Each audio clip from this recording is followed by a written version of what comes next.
అందరికీ నమస్తే. మోకాళ్ళ నొప్పులు గురించి ఈరోజు ఆయుర్వేద పరమైన అవగాహన ఏంటి? మోకాళ్ళ నొప్పులు అనేవి అన్ని ఏజ్ గ్రూప్ల వాళ్ళు మోకాళ్ళ నొప్పుల గురించి చెప్పడం ఈ మధ్య చాలా చూస్తూ ఉంటున్నాం. ఒక 40 ఏళ్ళు దాటిన తర్వాత డీజనరేషన్ అనేది స్టార్ట్ అవుతుంది. అంటే ధాతు క్షయం అనేది వయస్సు పరంగా జరుగుతూ ఉంటుంది.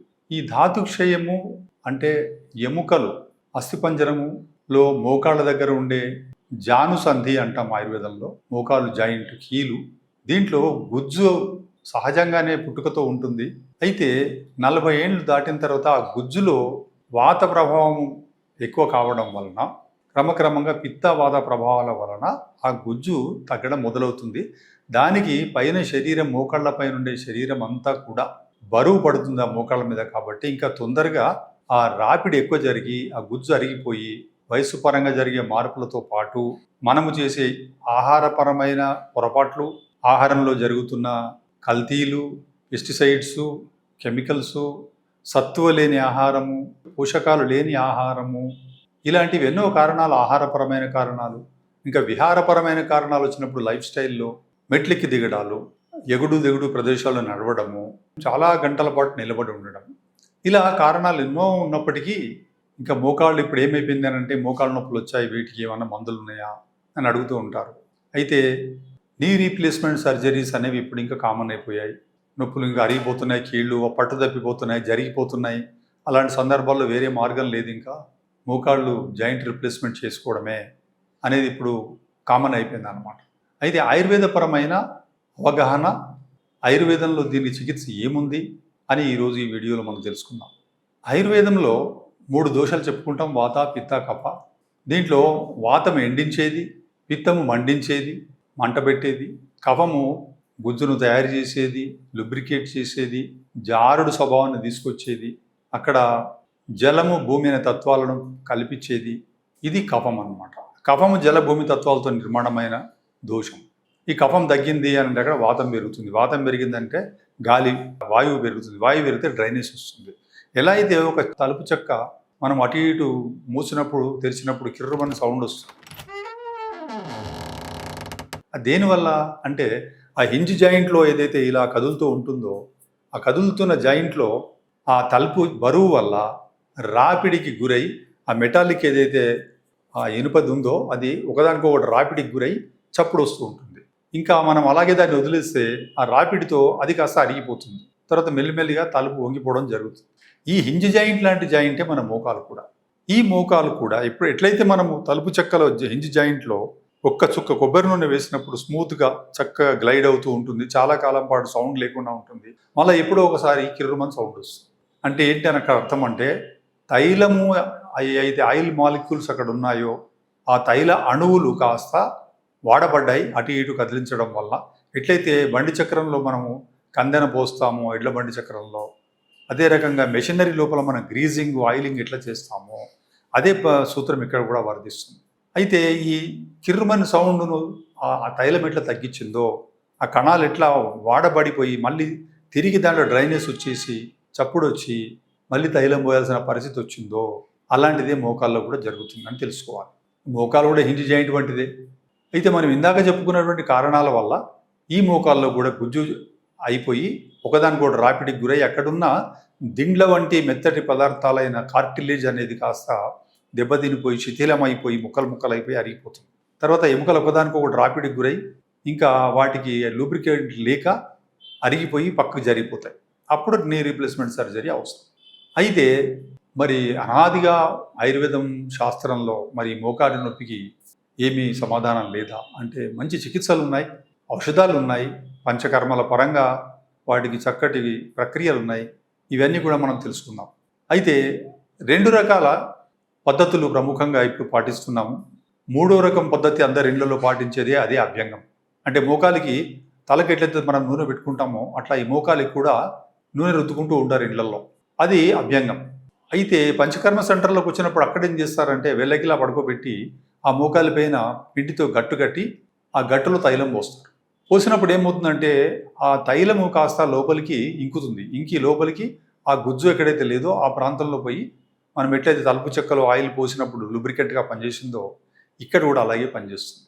అయితే ఇంకొక విధానం ఏంటి అని అంటే దీన్ని జానువస్తిలో పేషెంట్ వెళ్ళకిలా పడుకొని పెట్టడం పరిపాటి. అయితే బోర్లా పడుకోబెట్టి చేయడం ద్వారా ఇంకొక సౌలభ్యం ఉంది.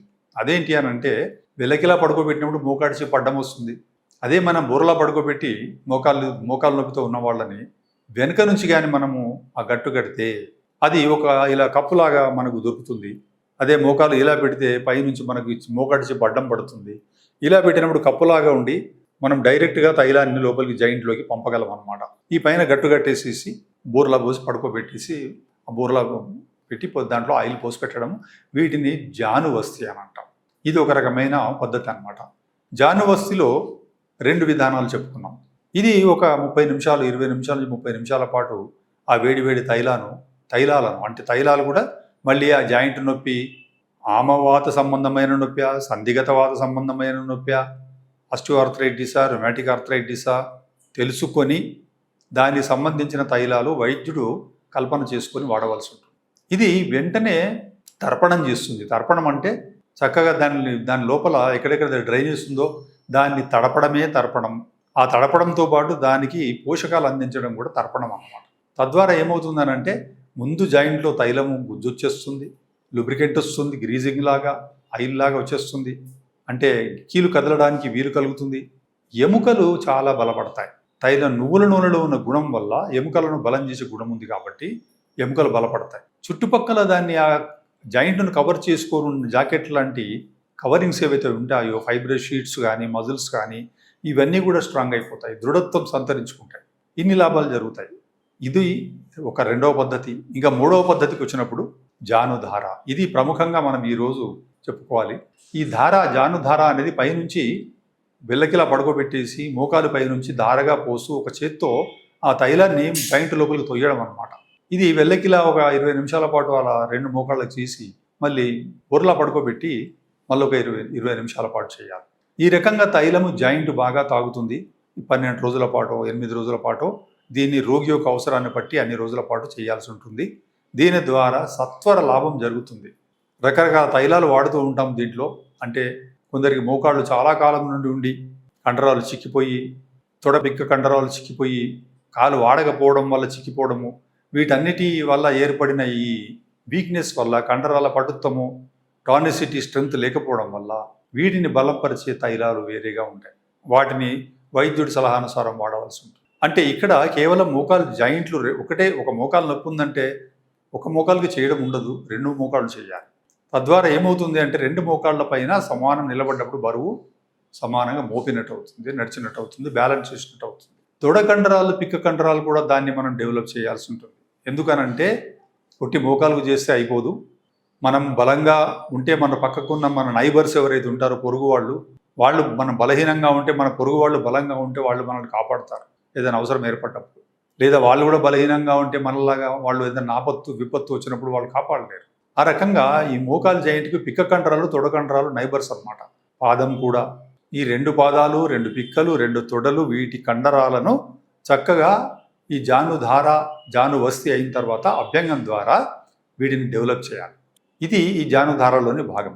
ఇది అయిన తర్వాత రోజు పేషెంట్ ఏం చేయాలి? విహారంలో భాగంగా నడక అనేది తప్పనిసరి ఉండాలి. ఎందుకంటే పిక్క, తొడ కండరాలు బాగా డెవలప్ అయ్యి టోనిసిటీ తెచ్చుకొని స్ట్రెంగ్తన్ కావాలి, బలపడాలి అంటే పేషెంట్ కొంచెం ఒక 5 నిమిషాల పాటు, నిమిషం పాటు నడిచే ప్రాక్టీస్ చేస్తూ ఉండాలి.